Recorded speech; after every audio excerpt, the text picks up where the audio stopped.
Hey everyone, welcome back to our channel. In today's quick tutorial, I'm going to show you a new method to use Telegram without a phone number in 2024. If you don't want your phone number to be revealed, then you can simply use a virtual number from a website. For that, simply go to your preferred web browser, then search for free virtual phone number.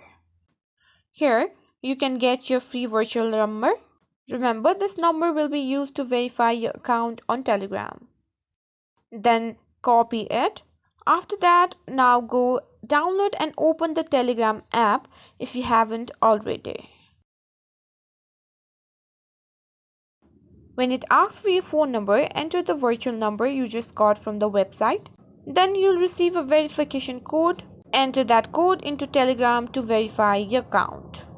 And that's it. You're all set up to use Telegram without your personal phone number.